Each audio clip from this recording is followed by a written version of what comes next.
Olá, meu querido, bom dia. Tudo na paz, tudo na graça? Aleluias, glórias ao nosso eterno Criador. Meu querido, nós estamos aqui mais uma vez para novamente nós aprendermos algo de muito importante na palavra. Eu vou ser aqui muito sucinto, porque eu quero aproveitar bastante o tempo, não é? Eu não quero aqui ser prolixo, porque o tempo e muito importante, o tempo, não é? É imprescindível para que nós possamos aprender mais e mais da palavra. Obrigado pelo seu like, obrigado pela sua inscrição, obrigado pelo compartilhamento e obrigado pelos comentários. Nós estamos aqui diante de um tema bastante maravilhoso e talvez poucas pessoas observam isso, não é? Eu quero te perguntar uma coisa. Deus se contradiz nos seus propósitos? O que você acha? O que você me diz? Eu preparei aqui um estudo pequeno, né? Mas aqui está, tá bom? Está o meu livro aqui e eu coloquei aqui algumas coisas para não esquecer, tá bom? E aqui está a minha Bíblia, em que eu vou chamar você, tá bom? Aqui está, ó, para nós estudarmos juntos. Não é o nosso propósito, queridos, até porque quem não tem propósito não tem objetivo, não é isso? Se eu começar alguma coisa sem um propósito, então é porque eu comecei e não tenho objetivo nenhum.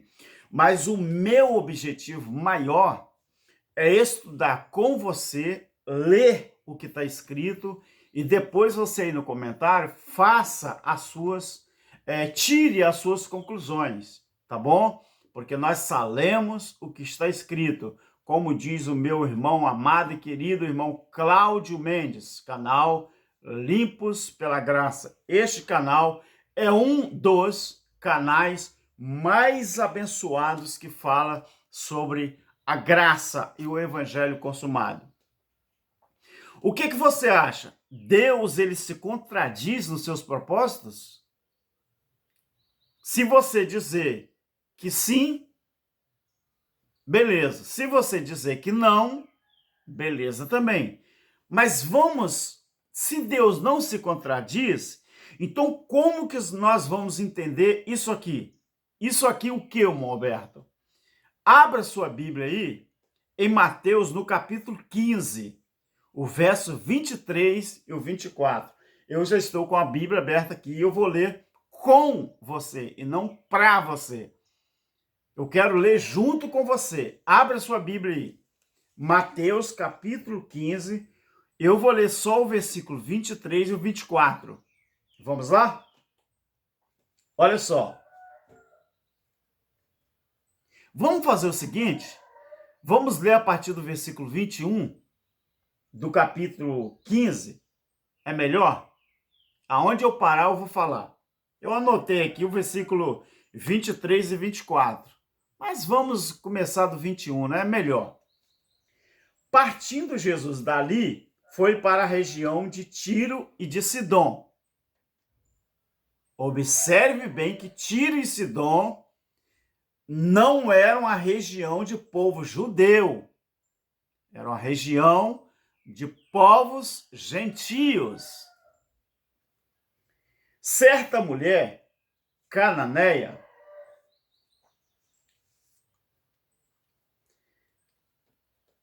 daquela região chamou, chamou quem e para quê? Preste atenção. Senhor, filho de Davi, tem misericórdia de mim. Minha filha está horrivelmente endemoniada. Versículo 23. Jesus não respondeu nada. Você sabe o que é uma pessoa chamar a gente e a gente não responder nada? No meu entendimento, é fazer que não vê. Ou seja, fazer vista grossa. Jesus, ele fez vista grossa para essa mulher. Mas você vai entender porque ele deu uma de João sem braço. Ele não esquentou cabeça com a mulher. Jesus não lhe respondeu nada. De modo que os seus discípulos, aproximando-se dele, esses seus aqui, dá a impressão que pode ser da mulher ou de Jesus. Mas como a mulher ela não tinha discípulos, nem judia ela era, então os discípulos de Jesus aproximou-se dele e disseram assim, isso aqui foi um rogo, não foi nem um pedido. Você sabe que pedir alguma coisa é uma coisa. Você rogar por alguma coisa é outra coisa. Os discípulos rogaram a ele e disseram, despede essa mulher, rapaz, porque ela vem gritando atrás de nós, ou seja, ela está tirando a nossa paz, ela está tirando a nossa percepção, ela está tirando, não é? O nosso entendimento, ela está tirando a nossa alegria, ela está roubando a nossa paz. Ele respondeu, Jesus respondeu, aqui é que está o segredo, eu não fui enviado senão as ovelhas perdidas da casa de Israel. Quem está dizendo isso? Jesus, que ele só foi enviado para as ovelhas perdidas da casa de Israel. Agora, abra sua Bíblia, eu anotei aqui, e faça uma comparação com aquilo que Jesus está dizendo em Mateus 15, 24, com João 3, 14 ao 17. Vamos a João aqui? João, capítulo 3, preste atenção nisso aqui. Versículos 14 ao 17. Olha só que interessante. João 3, 14 ao 17. Assim como Moisés levantou a serpente no deserto, da mesma forma importa, ou seja, da mesma forma do mesmo jeito, é uma comparação, é idêntico, é igual. Da mesma forma, importa que o Filho do Homem seja levantado, para que todo aquele que nele crê tenha a vida eterna. Porque Deus amou o mundo. Preste atenção nisso aqui, queridos. De tal maneira que deu o seu Filho unigênito, para que todo aquele que nele crê não pereça, mas tenha a vida eterna. Porque Deus amou o mundo de tal maneira que enviou ou deu o seu Filho unigênito para que todo aquele que nele crê não pereça, mas tenha a vida eterna. Queridos, em Mateus, Jesus, Yahshua, ele está afirmando que ele só foi enviado para as ovelhas perdidas da casa de Israel. Mas aqui em João está dizendo que pelo fato de Deus amar o mundo inteiro de tal maneira, ou seja, de uma maneira inexplicável, por esse motivo ele enviou o filho dele. Mas porque ele tinha amado o mundo inteiro. Mas por que Jesus, então, ele diz que ele só foi enviado para as ovelhas perdidas da casa de Israel? Será que o mundo aqui, porque Deus amou o mundo, era o mundo inteiro da época? Ou mundo aqui se refere ao mundo de Israel, ao país de Israel, à região de Israel, aquele aglomerado de pessoas israelitas, os judeus? O que você acha, o que você me diz? Então nós temos que observar uma coisa. Se Jesus, ele fala que ele só foi enviado para as ovelhas perdidas da casa de Israel. E Deus fala que ele enviou o filho dele para o mundo inteiro, então alguma coisa está errada. Alguém está desmentindo alguém. Ou alguém está faltando com a verdade. Mas vamos entender isso, né? Jesus fala que ele só foi enviado para as ovelhas perdidas da casa de Israel. Não é isso? Deus fala que ele mandou Jesus para o mundo inteiro, para que todo aquele que nele crê tenha, não é que obtivesse, mas que naquele momento da crença tivesse a vida eterna. Então vamos entender isso. Você já vai entender isso. Abra sua Bíblia aí, em Êxodo, aqui está a resposta. Êxodo capítulo 19. Nem Deus se contradiz e nem Jesus, ele se contradiz naquilo que ele falou. Mas para que você entenda, é preciso você vir aqui em Êxodo. Aí você vai entender. Êxodo capítulo 19, a partir do versículo 21. Melhor, Êxodo 19, o versículo 1, a partir do versículo 1. Preste bem atenção. No terceiro mês da saída dos filhos de Israel na terra do Egito, nesse mesmo dia chegaram ao deserto do Sinai. Tendo partido de Refidim, chegaram ao deserto do Sinai e Israel se acampou ali no deserto em frente ao monte. O monte era o Sinai. Deserto era a região que fazia circunvizinha ou aquela região ali próxima ao Sinai. Então, subiu Moisés a Deus, quer dizer, no monte, e o Senhor o chamou do monte, dizendo: Moisés, você vai falar à casa de Israel e anunciar aos filhos de Israel. Moisés fala, tá, o que eu vou falar para os filhos de Israel? Aí Deus fala assim, você vai dizer assim, versículo 4, olha, vocês viram o que eu fiz aos egípcios e como eu levei vocês sobre asas de águias.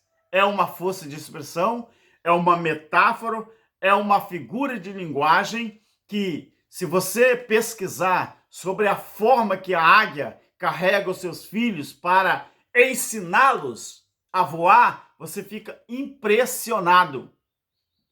A águia, ela ensina os filhos a voar, botando eles em cima das suas costas, voando, e chega lá, ela faz assim, ó, vira, o filho cai e começa a bater as asinhas. Quando a águia observa que o filho ainda não está pronto, ela dá um voo rasante por debaixo do filho, e o filho cai nas costas dela de novo. Deus estava dizendo assim, vocês viram como que eu levei vocês sobre asas de águia e vos trouxe a mim. Ou seja, o deserto foi para eles aprenderem sobre Deus e como que era sobreviver dependendo de Deus. Sacou? Você entendeu? Captou a mensagem? Agora Deus fala assim, versículo 5. Agora, se, tem uma condicional aqui, não tem? Se diligentemente vocês ouvirem a minha voz e guardares a minha aliança, olha a condicional. A condicional é, se vocês ouvirem a minha voz e guardar a minha aliança, qual aliança? A velha, a antiga, a minha aliança, sereis, olha o verbo possessivo aqui, sereis, ou seja, toda aquela nação, todos aqueles povos, judeus, israelitas, sereis, é todos eles. Sereis é independente de tempo, de ano. sereis. O verbo é possessivo do plural. Sereis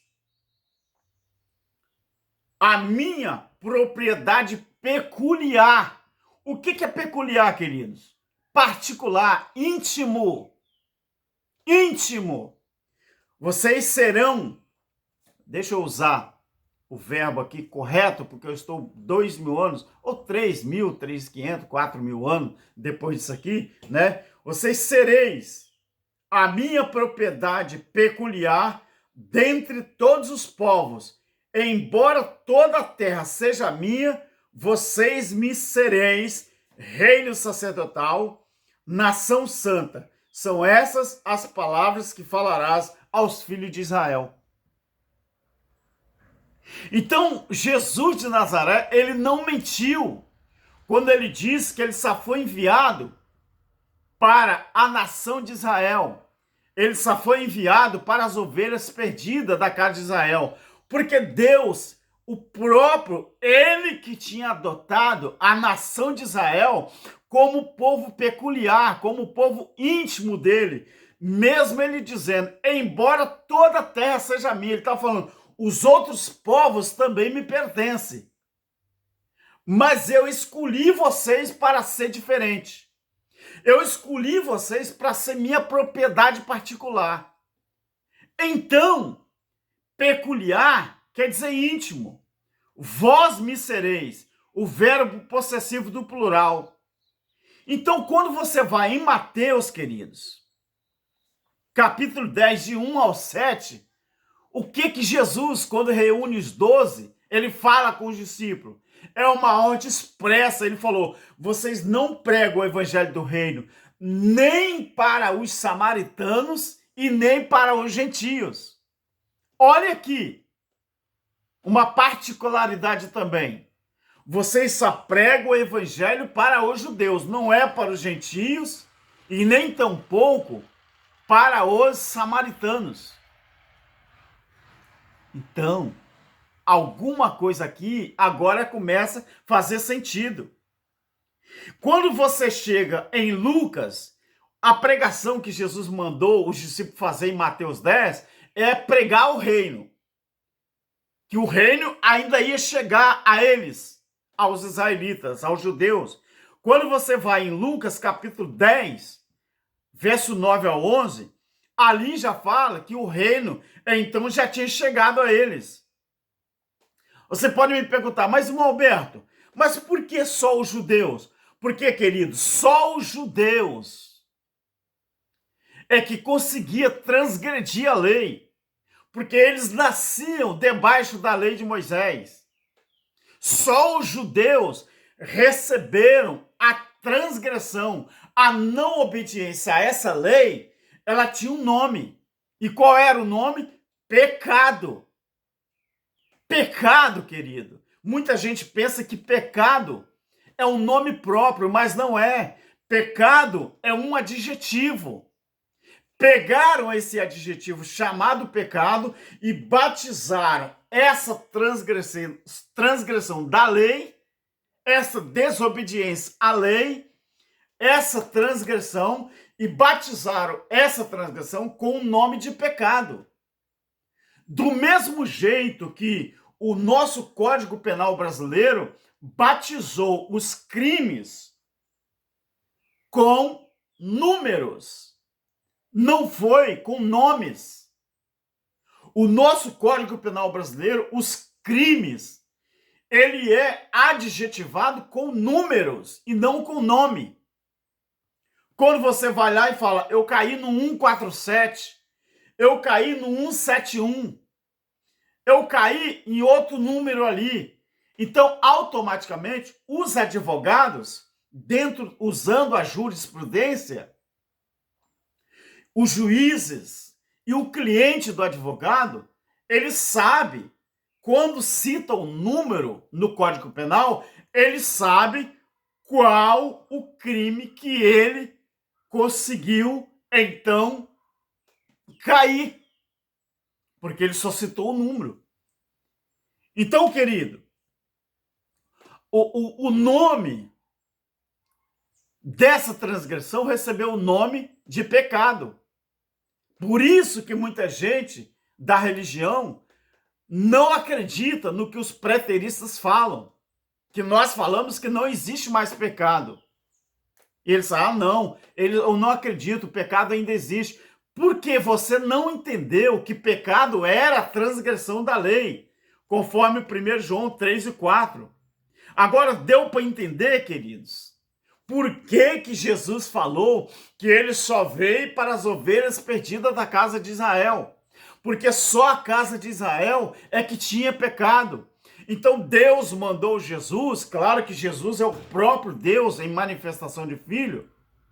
Então, quando Jesus veio, ele veio exclusivamente para tirar o pecado de Israel, para aniquilar o pecado de Israel. O que era aniquilar o pecado? Aniquilar o pecado era tirar o pecado. João Batista ele diz, eis o Cordeiro de Deus que tira o pecado do mundo. Ou seja, tirou a transgressão. Por que não tem pecado mais? Porque a lei, Hebreus 10, ela foi invalidada, ela foi tirada. A força do pecado era o quê? Era a lei. Você tirando a lei, você tira o pecado. Por exemplo, eu tenho na minha casa aqui, se eu coloco, por exemplo, um veneno para rato, mas se eu tiver galinha no quintal, se eu tiver gato, cachorro, e meus cachorros estão morrendo, o meu gato está morrendo, as minhas galinhas estão morrendo, porque está comendo daquele veneno que eu coloquei para o rato. Se eu quiser eliminar essa mortandade, eu tenho que eliminar então o quê? O veneno que eu coloquei para o rato. Porque a força da morte dos meus animais é o veneno que eu coloquei para o rato. Então, a força do pecado era a lei. A força da transgressão era a lei. Se tirasse a lei, tirava o pecado, tirava a transgressão. É isso que estava acontecendo. Então, foi por isso que Cristo foi enviado somente para as ovelhas perdidas da casa de Israel.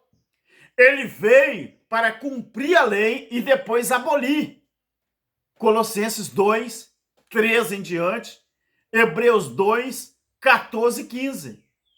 Então, a Bíblia diz ali que Cristo aniquilou na cruz o que tinha império da morte, isto é, o adversário, que João Ferreira de Almeida não traduziu e colocou diabo. Então, confunde a mente de muita gente. Então, a força do pecado era a lei. Mas Paulo diz que onde abundou o pecado, ou seja, onde o pecado era demais, aonde a transgressão era demais, ou seja, triplicou, quadruplicou, quintuplicou, sextuplicou. A graça superabundou a graça de Deus. Você entendeu, querido? Deu para entender agora?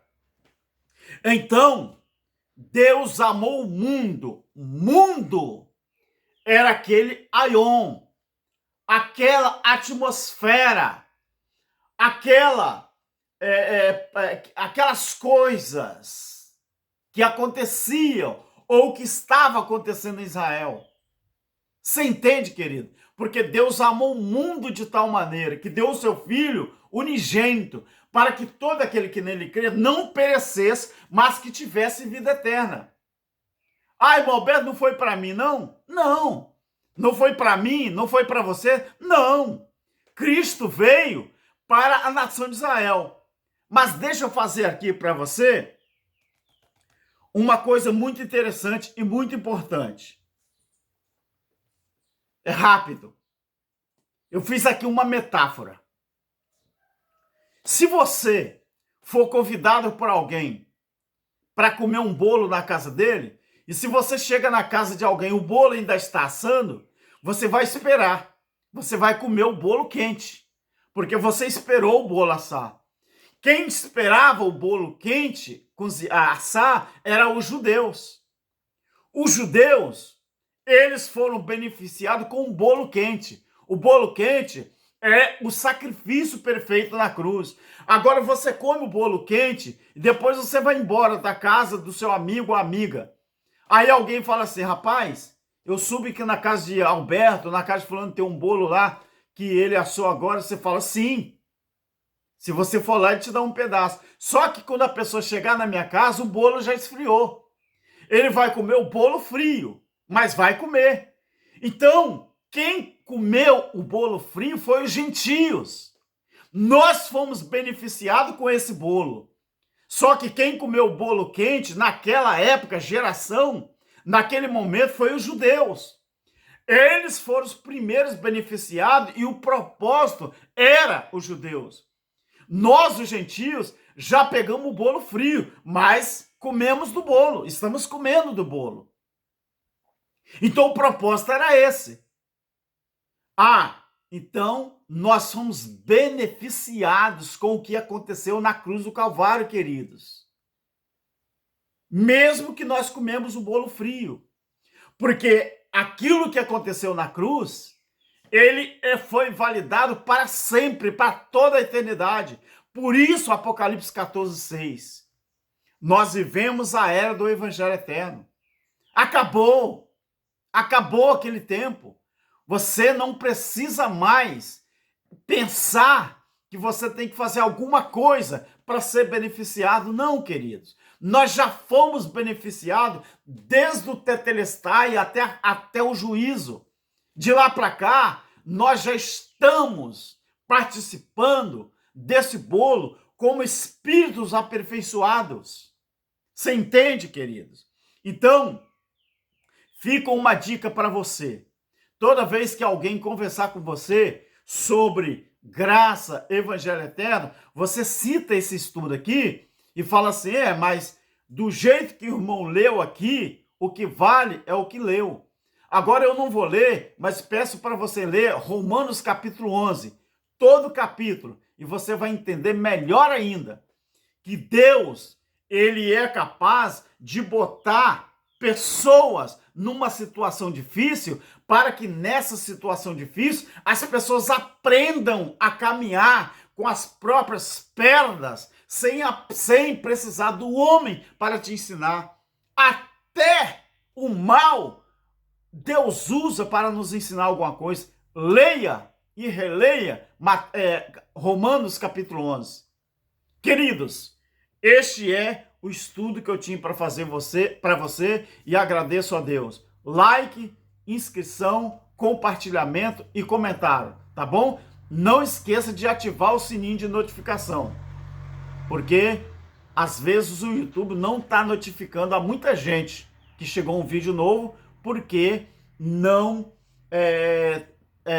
ativou o sininho de notificação. Graça e paz e tenhamos um bom dia. Amém?